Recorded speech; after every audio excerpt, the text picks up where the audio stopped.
안녕하세요. 백두산 금융연구소의 백두산입니다. 12월 20일 화요일 아침 9시 27분입니다. 어젯밤 미국 증시는 하락 마감했습니다. 특별한 악재가 있고 그런 건 아니고 이 지난주에 있었던 일들 결과 소화하고 있고 뭐 그런 것 때문에 하락한 거겠죠. 그죠? FOMC 회의 결과, ECB 통화정책 회의 결과, 또 그리고 경기 침체 우려 이런 것들을 복합적인 악재들을 반영을 하면서 이렇게 하락 마감을 했습니다. 기술적으로는 하락하는 게 자연스러운 자리에서 뭐 하락을 하고 있는 거고요. 지난주 금요일 날 이미 하락 전환이 됐잖아요. 그죠? 하락 전환 됐으니까 하락하는 게 자연스럽다. 이렇게 일단 이야기를 드리는 겁니다. 그래서 하락해야 될 날에 하락하고 있다. 이렇게 보시면 될 것 같습니다. 뭐 특별한 이슈 이런 건 없고요. 그냥 분위기가 안 좋아서 빠진다. 여러 가지 악재가 복합적으로 작용해서 빠진다 보시면 될 것 같고, 어젯밤 내용을 보시면은 뭐 전형적인 하락장이라고 하긴 여전히 좀 찝찝한 그런 면들이 좀 보이긴 합니다. 예. 이 와장창 전 종목이 다 빠지는, 물론 거의 전 종목이 다 빠지긴 다 빠지는데요. 이 하락장 치고는 좀 이 보시면은 초록색이 좀 많이 묻어 있지 않습니까? 여기저기요. IT 빅테크가 많이 빠졌고, 이쪽 편에 보시면요. IT 빅테크가 많이 빠져 있고, 나머지 이쪽 부분을 보시면 초록색도 좀 많이 있어요. 그죠? 네, 그러니까 S&P는 좀 상대적으로 강한 것 같고, 계속해서 이 애매한 상황, 그죠? 지금 이 증시가 계속해서 미국 증시도 짜불짜불 하락은 하고 있긴 하는데, 이 전 종목이 일정하게 다 빠지는 그런 아주 전형적인 하락장의 모습은 요즘 잘 그렇게 보이지는 않습니다. IT 빅테크가 계속해서 시장을 끌어내리고 있고, 이쪽에 있는 그 나머지 친구들, S&P의 많은 부분을 차지하는 뭐 금융주라든가 뭐 이쪽에 있는 친구들은, 일반적인 전통적인 종목들은 보시다시피 요즘 좀 잘 버티는 모습을 보여주긴 해요. 근데 이 말씀드렸다시피 이게 버티는 거죠, 그죠? 막 좋아서 오르는 게 아니고 버티는 거다. 하락 중에 안 빠지려고 버티는 거다라고 보는 게 더 합리적일 것 같긴 한데요. 요즘 이런 애매한 모습이 지속되고 있습니다. 그러니까 이게 이 어떤 명확한 악재가 아직 없기 때문에, 명확하게 무슨 재료가 있어야 더 이상 이제 긴축 우려, 인플레 우려 이런 거 말고, 긴축 속도 조절론 그건 현실화됐고, 인플레 피크도 어느 정도 나온 것 같으니까 이제 인플레 뭐 긴축이라는 재료는 어느 정도 써먹은 것 같고, 이제 시장을 뭔가 아래쪽으로 해먹으려면은 이 뭔가 그 합당한 재료가 있어야 될 것 같은데, 아직 재료를 찾지는 못한 그런 상황인 것 같죠. 그래서 계속해서 이 애매한 상황이 이어지고 있다. 이렇게 볼 수가 있을 것 같고요. 그래서 지금 말씀드렸다시피 어떤 우리가 고민을 해볼 때다. 시장도 물론 고민을 하고 있고 우리도 고민해볼 때다라고 계속해서 이야기를 드리고 있습니다. 계속 애매한 모습을 보이고 있죠.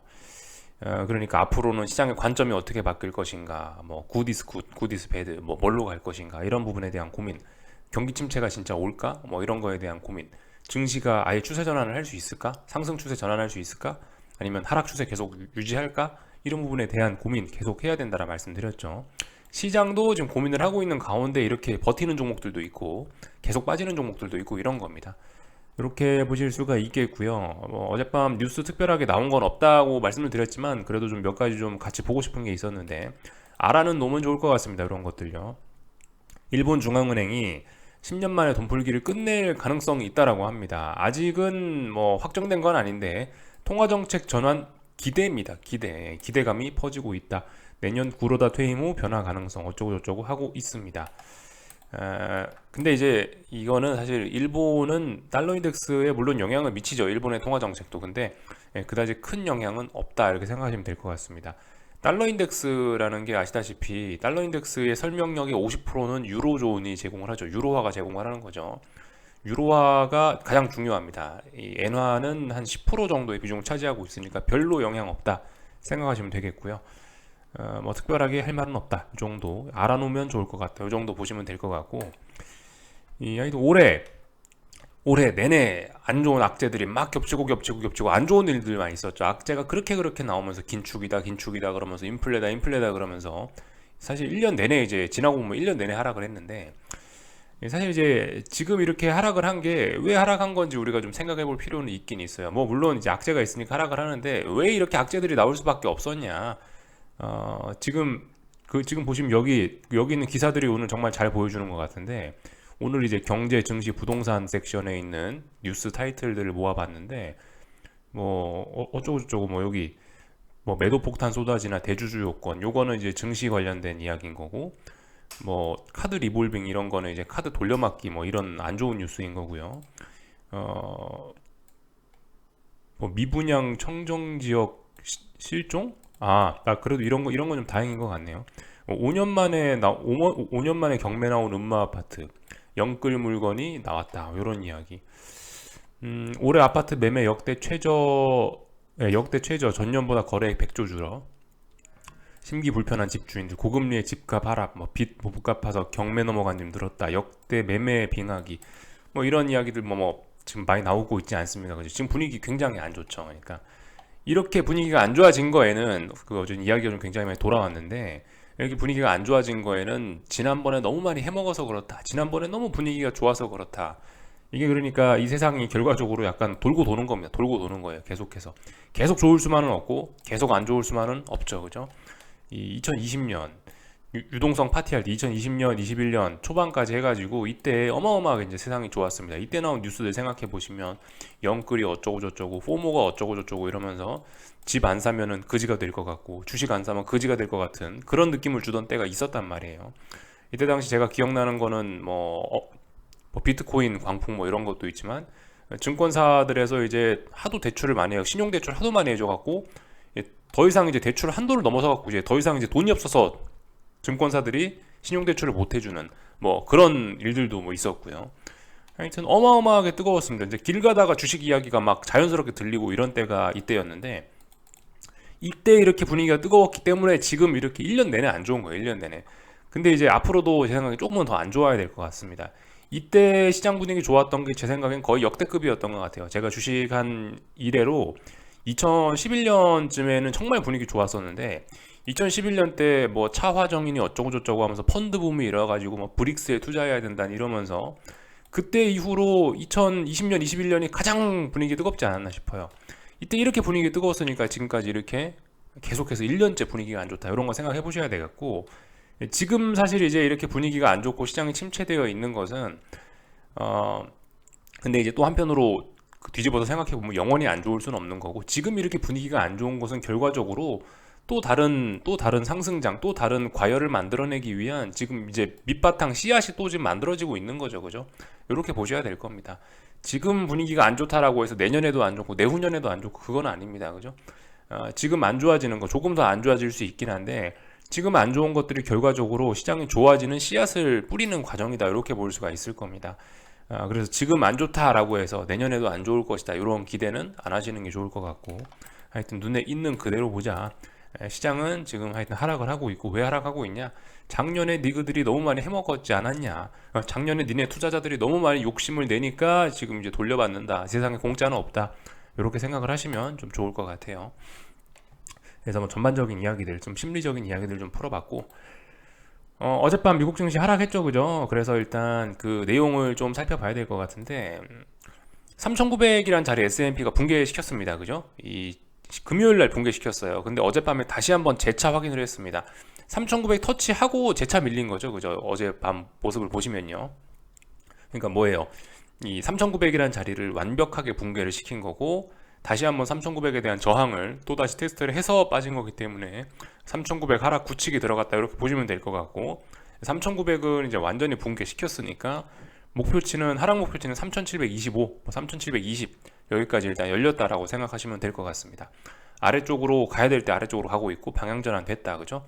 이렇게 해서 뭐 특별히 이상한 건 없고요. 다만 이제 이 변동성 지수 같은 경우는 아직까지 추세 전환을 하지 못하고 있습니다. 지금 뭐 어떤 특별한 악재가 있고 이런 게 아니다 보니까 이게 시장의 움직임이 좀 비리비리하죠, 그죠? 여전히 좋은 종목들도 많고, 뭐 그래서 그런지 어쩐지 일단은 뭐 보시다시피 이렇게 아직까지 추세 전환, 여기를 넘어가야 됩니다. 빅스가 여기를 22.7, 뭐 22.5, 뭐 이 정도 자리를 넘어가야 되는데, 여기를 아직까지 못 넘어가고 있어요, 그죠? 계속해서 하방 경직성만 만들어내고 있는 그런 상황입니다. 그래서 아직까지 뭐 추세 전환 이런 건 아니다. 빅스는 여전히 어떤 힘을 모으고 있는 그런 과정이다 보시면 될 것 같고, 다만 이제 증시 같은 경우는 명확히 일단 방향이 아래로 꺾여 버렸기 때문에 뭐 어쨌든 아래쪽으로 보고 계신 분들이 딱히 걱정해야 될 건 일단 없을 것 같습니다. 빅스가 안 올라가면서 저렇게 하락하는 거, 하락 보시는, 중장기적인 하락을 보시는 분들 입장에서 나쁘지 않죠. 그냥 그래서 뭐 지켜보면 될 것 같고, 다만 이제 빅스 지수 베팅하신 분들은 대응을 좀 잘 해야 되는 거죠. 무조건 막 버티기는 좀 어려울 수 있고, 하여튼 이 UVXY를 봐도 지금 보시면 계속해서 하방 경직성 만들어내고 있는 일단 뭐 이런 과정이니까 최소한 여기 있는 뭐 이런 자리들 뭐 7.1 이런 자리 붕괴시키면 도망가야 될지 모르겠지만 아직 뭐 붕괴시키고 그런 건 아니다. 7.1 붕괴시키기 전까지는 일단 계속 눌림심에서 할 수 있을 것 같다. 이 정도 이야기 드리면 될 것 같고요. 나스닥도 뭐 보시다시피 중요한 지지선 어제 붕괴를 시켰습니다. 그래서 이 11,250짜리 붕괴됐으니까 아래쪽으로 이제 1,850 정도까지 일단 목표치는 뭐 열렸다고 볼 수 있을 것 같아요. 계속해서 반등시 매도 전략 아래쪽으로 보시면 될 것 같고, 하여튼 시장은 악재가 없는 가운데 뭐 짜불짜불 잘 빠지고 있다, 이렇게 보시면 될 것 같습니다. 달러 인덱스 이것도 여전히 추세 전환 아직 안 되고 있습니다. 달러도 추세 전환 시도는 하고 있는데요. 하방 경직성은 확보하고 있는데 이게 이제 위쪽으로 이제 올라가야 추세 전환인데 올라가진 못하고 있다. 아직까지는 뭐 특별히 할 말 없다, 이렇게 보시면 될 것 같고요. 금리 같은 경우는 어제 일단 올랐단 말이죠. 이게 그러니까 이 지금 시장 분위기 좀 굉장히 좀 애매한 것 같아요. 여기 요 구간에서 금리가 떨어진 이 구간에서는 이제 경기 침체 우려다 이러면서 금리가 빠졌는데, FOMC 회의 이후에는 다시 긴축 우려다 이러면서 금리가 또 조금 올라가고 있고요. 그러니까 지금 시장은 이랬다 저랬다 하고 있어요. 이때는 경기 침체 우려다 빠지면서 이때는 긴축 우려다 이러면서 또 다시 오르고 있고. 근데 일단 전 개인적으로 일단 금리는 일단 뭐 장기물 금리는 아래쪽으로 일단 방향을 잡았다라고 일단 생각을 합니다. 일단 전 개인적으로 그게 맞다라고 생각을 해요. 의견입니다. 의견. 아직 검증된 건 아니고요. 일단 뭐 기술적으로 봤을 때는 일단 뭐 아래쪽으로 일단 뭐 가고 있는 건 맞긴 맞아요. 아래쪽으로 가고 있는 와중에 일단 그 반등 중인 거긴 한데 일단 하여튼 저는 아래쪽으로 보고 있다. 그렇게 말씀드릴 수 있을 겁니다. 제가 위쪽으로 다시 한번 올라가고 싶으면은 지금 3.62 요런 자리를 돌파한착 해야 돼요. 그죠? 아직 근데 3.62 밑에 있기 때문에 아직까지 뭐 이 아래쪽으로 빠지지만 않는 거지 매수세가 강하고 뭐 아직 뭐 그런 건 아니다라고 일단 생각합니다. 아래쪽으로 일단 계속 가는 와중에 반등하고 있다, 일단 이렇게 보고 있어요. 나머지 뭐 하여튼 특별한 건 없고, 그러니까 요즘 계속해서 이게 시장 움직임이 좀 애매하다고요. 그죠?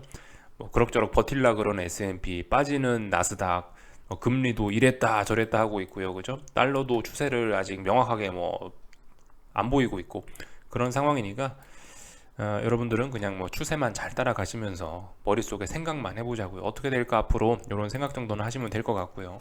전반적인 내용도 살펴봤고, 저기 애플이 어제 이제 중요한 지지선 붕괴시켰더라고요. 중요한 지지선이라는 건 여기 이 전저점 자리들이 여기 있는데 이걸 어제 붕괴시켰습니다. 그러니까 일단 아래쪽으로 계속 간다 보시면 될 것 같고, 이 아래쪽에 이제 마지막 보루가 있습니다. 마지막 보루가요. 여기 이 자리가 마지막 보루입니다. 여기 130 정도 되는 이 자리가 이제 마지막 보루죠. 이 자리가 중요하다 말씀드릴 수 있을 것 같고, 물론 뭐 지금도 사실 심각하긴 해요. 애플이 보시면 여기 그 지난번 액면 분할했던 자리인데요. 여기가 2020년 9월 달에 액면 분할했던 자리인데 이 자리가 이미 붕괴됐다는 것 자체가 일단 별로 좋지는 않은 겁니다. 그죠? 그렇지만 전저점 이 130이란 자리가 뭐 버티고는 있기 때문에 아직까지는 뭐 괜찮다 그렇게 볼 수도 있어요. 근데 굉장히 위험한 상황인 건 틀림없죠. 이런 것만 봐도 지금 시장이 변동성이 확대가 되지 않는 거는 자연스러운 것일 수 있습니다. 이 애플이, 그러니까 시장이 하락할 거면 애플도 죽어야 될 거 아니에요. 근데 애플이 아직 중요한 지지선 안 깨고 있는데 어떻게 시장이 급락을 할 수 있고 그렇겠어요. 그죠? 이렇게 생각하시면 될 것 같고, 애플은 뭐 대충 큰 그림으로 보면 이렇게 박스죠. 그죠? 계속 말씀드리지만 아래 찍고 위에 찍고 아래 찍고 위에 찍고 뭐 아래 찍고 위에 찍고 뭐 이렇게 하고 있는데, 지금 말씀드렸다시피 이번에 아래를 찍었는데 지금 위로 얼마 못 올라왔다는 거예요. 그러니까 지금 아래쪽으로 붕괴가 되려고 하고 있고 붕괴 임박인 것 같다, 이런 이야기를 드릴 수 있을 것 같고, 참고로 근데 이제 붕괴 임박이긴 한데요, 아직 붕괴가 된 건 아니죠. 자꾸 광고가 이게 제가 로그인을 하기 싫어가지고 이런 식으로 뭐 자꾸 광고가 나오는데 이해를 좀 해주셨으면 좋겠어요. 이거 보지 맙시다. 애플 하여튼 위험하다. 그 130이라는 자리는 중요한 지지선인데 그 자리가 좀 문제가 될 수 있다. 그 자리에서 주춤할 수 있다, 이 정도 생각하시면 될 것 같고, 하여튼 그래서 미국은 다 봤어요. 한국 보겠습니다. 한국 같은 경우는 뭐 오늘 미국이 하락했으니까 잘 빠지고 있네요. 특별히 들을 이야기 없고 빠질 자리에 잘 빠지고 있다. 6만원 테스트하고 삼성전자 빠지고 있고, 하이닉스는 뭐 86,000원, 87,000원 이런 자리 있는데 뭐 이런 자리 그냥 잘 빠지고 있고, LG에너지 솔루션 단기락 폭과대라 지금 잘 못 빠지고 있습니다. 그래서 버벅버벅 하고 있다, 이 정도 모습. 하여튼 코스피 잘 빠지고 있다. 아래쪽으로 방향 틀었고 다만 300이라는 지지선이 있기 때문에 뭐 단기적으로는 뭐 좀 버틸 수 있을지 모르겠는데 일단 뭐 불안해 보인다. 이 정도 볼 수가 있을 거고요.